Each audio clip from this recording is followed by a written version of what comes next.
So tomorrow, obviously, it is going to be local election days here in the UK. And of course, this is probably my final, maybe my final chance to really tell you to sort of get out and go make sure that you vote tomorrow.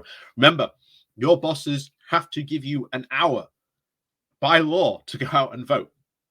They are obliged to do that. But remember, if they don't give you that, pardon me, if they don't give you that time, remember that polls do open quite early. They open about, I think it's 7 o'clock.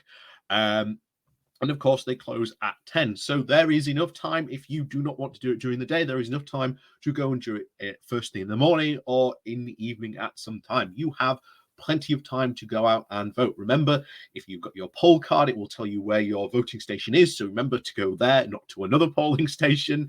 That is quite confusing. And also remember that this is the last time we are going to have an election where we do not have to show ID. Again, this is going to cause huge problems, of course, at the next general election, but that's an entirely different thing. But of course, there isn't just local elections going on tomorrow as well. There's very likely to be the local regional mayoral elections. I know certainly we've got one in South Yorkshire. I don't know about the rest. I think they're fine, at least for the moment. But that is something that we need to sort of be at least in South Yorkshire. If you're in Barnsley, Sheffield, Rotherham, or Doncaster, you need to be certainly aware of that you are not just voting for your local candidates out there. You're also going to be given a ballot paper for your Sheffield City region mayoral vote as well.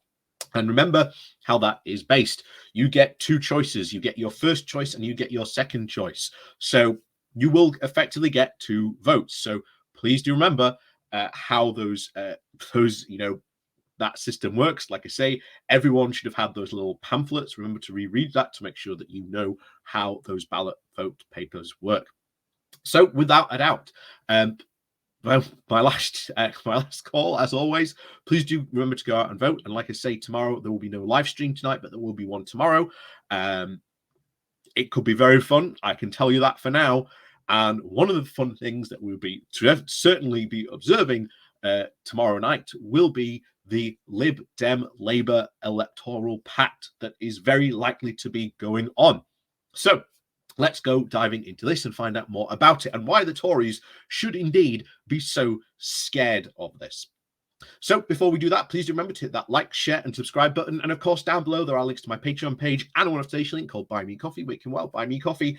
And as always, thank you very much to all those people who do help support the channel that way. And of course, there are the YouTube memberships and also the thank you button, the new little button we've got down below as well. So as always, thank you very much to all those people who do help support the channel that way. So over we go.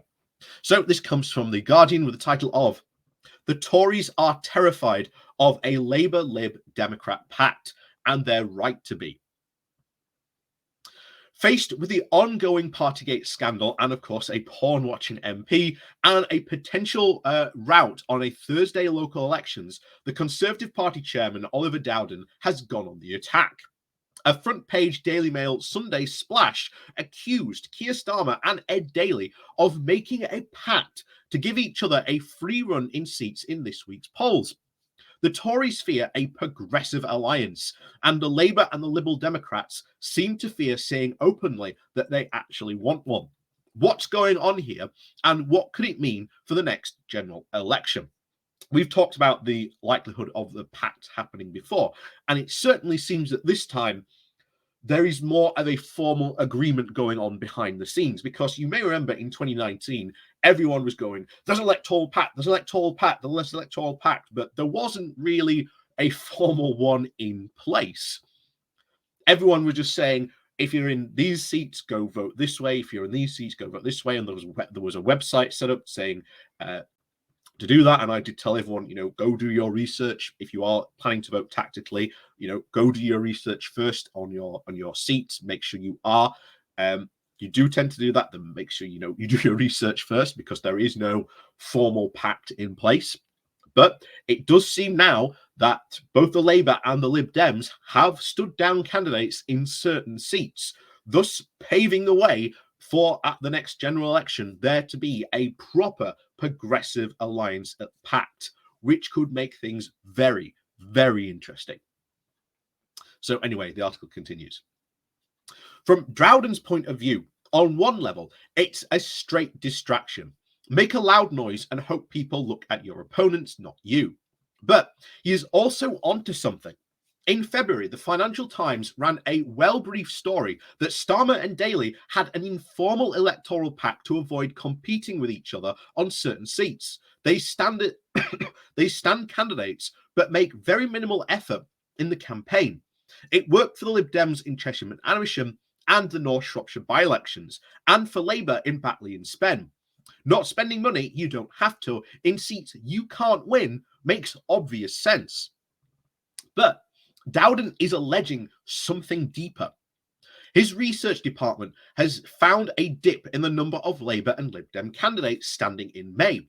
Some of this, of course, is by accident, as local parties don't have the money or even candidates to stand in many places. But it's also happening by design. Finding that they have values and policies in common, not just an enemy, the Labour and the Lib Dems and even the Greens are cooperating on a local level. Whether their leaders like it or not, but this breaks party rules and so has to be done under the radar. Of course, crying foul, Dowden, is in danger of hypocrisy.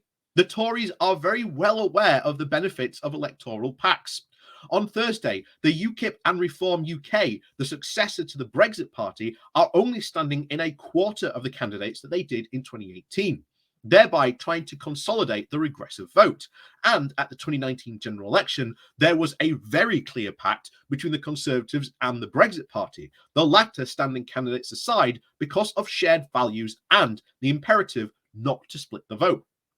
It helped deliver a very big majority for the Conservatives, and Dowden rightly fears the gains the progressive parties could make if they were to replicate such deals. So, how should the Labour and the Lib Dem leaders react to Dowden's accusations? Davey and Starmer have both already insisted that there is no pact.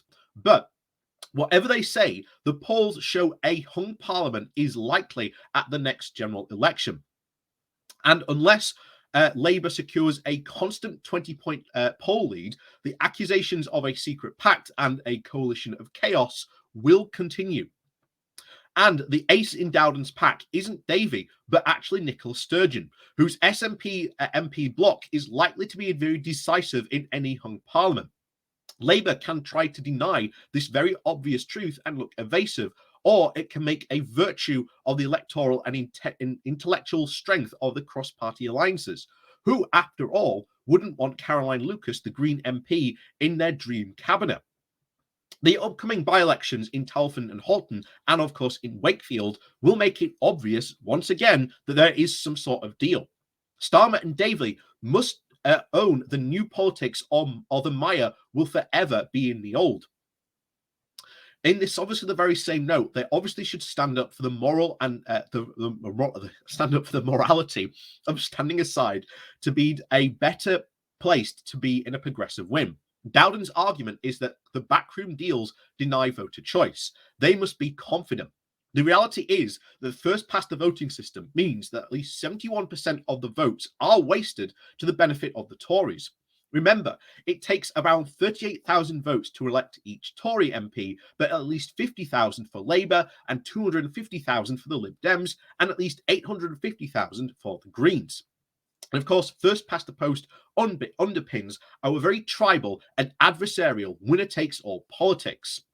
The big fraud is, of course, the electoral system that shuts out millions of voices to the Tories' delight, and of course locks in the very nasty and arrogant political behaviour.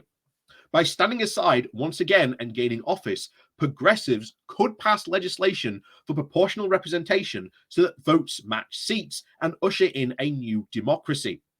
And that's what we really do hope to happen. This is what we must certainly be aiming for at the next general election, that this must be on both the Lib Dems and not only the Greens, but also the Labour slate as well. It is very important that they have that and that they have a plan going in for, we are not just going to say we're going to do proportional representation. This is how we're going to do it. This is the plan of action. As soon as we get in, the first thing we pass is to change the electoral system so that we can bring in a brand new democracy, which would be absolutely fantastic. And of course, 25 years ago this week, the nation celebrated a Labour landslide, won in part because of the cooperation with the Lib Dems. Later this week, in the local elections across the land, there are seats that the Labour or the Lib Dems just can't win, but the Tories can lose. The same is true, of course, of the next general election. And Dowden knows this, and he fears a pincer movement, where the progressive forces on the all things that unite them, not the few things that divide. While the leaders do dither, activists are building a potential new politics from below. The Compass and the organisation that I direct is campaigning for a Labour rule change to allow local parties the right not to stand a candidate where they can't win. And of course, Labour for a New Democracy is pushing for the Labour to back proportional representation. So as you can see before, there's stuff going on in the Labour Party to change the rules, to really change stuff going forward. And it's good. It's so good. And, this is where I laugh at all the people who have just left the Labour Party and just said, well, I'm leaving the Labour Party because I'm really disappointed. But then you've left all this, the changes that Labour can do. And I always say this every time this comes up. You can do more when you've got one foot in the door than you have with both feet outside. And this is exactly what I've been saying to these people for ages and ages and ages to try and get through to them, but to little effect. And of course, think of fans invading a pitch or even events as the fall of the Berlin Wall. If a few people defy the officials, they get carted off. But if everyone does it, the people can't be stopped.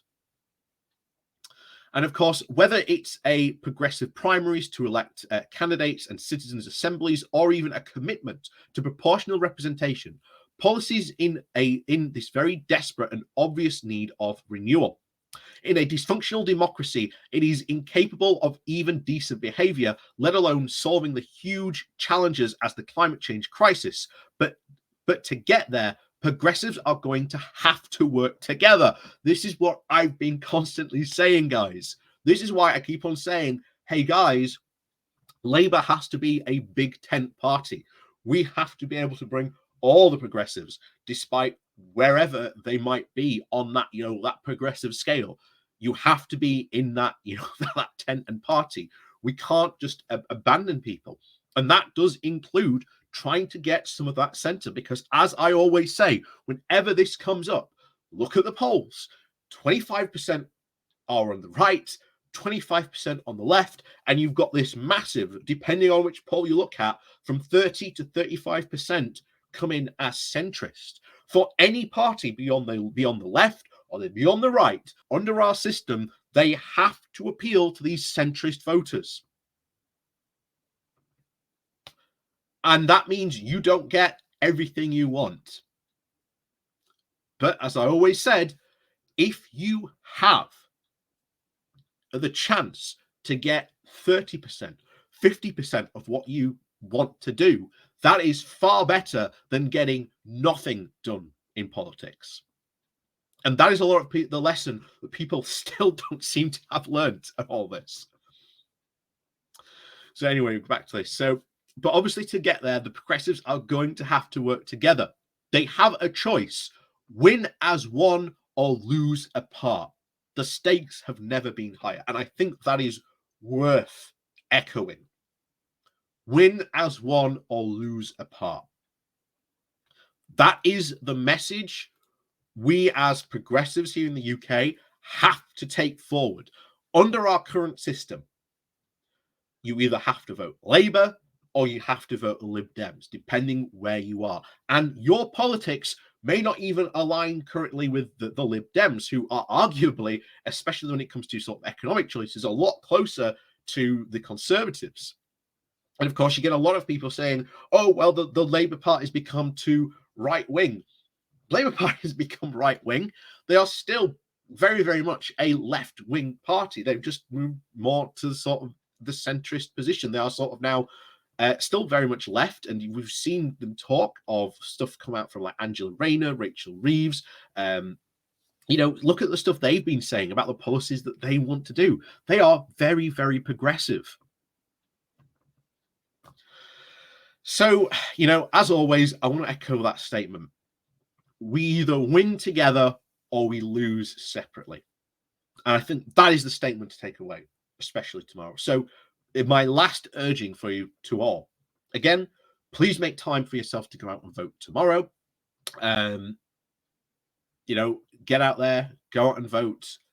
Do what you need to do your research that you can still do. It's very likely if you are in the north, put your X next to the red. Obviously, if you're down south, obviously you probably want to be voting for the Lib Dems. But that's probably how it's going to go. And like I say, we will be following this very, very interestingly tomorrow. Not only just those elections, the South Yorkshire mayoral elections, which will be very interesting. And of course, we'll be keeping a very, very close eye on what is going to go on in Northern Ireland, because the ramifications of the vote there tomorrow could be potentially huge. So, of course, as always, we will see you tomorrow. We're kicking off at 9 o'clock. I will kid you not. We are going to get points where not a lot of stuff happens. Like I say, we'll be kicking off at 9 o'clock. We'll be giving you some very brief overview of what potentially could be going on tonight, and sort of play out some scenarios of what could be potentially going on. Obviously, the polls will then close at 10. It is very likely we may not get any results until maybe 11, maybe 12.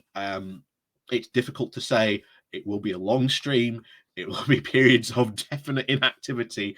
But needless to say, it will be, I think, very, very interesting. So make sure if you are coming to join us that night, or even if you just do want to dip in and out, that will be fine. But as always, thank you very much for watching. We'll see you all tomorrow. And thank you very much for watching. Like I say, please remember to hit that like, share, and subscribe button. And of course, down below, there are links to my Patreon page and a one-off donation link called Buy Me Coffee. All the stuff down below on the YouTube stuff.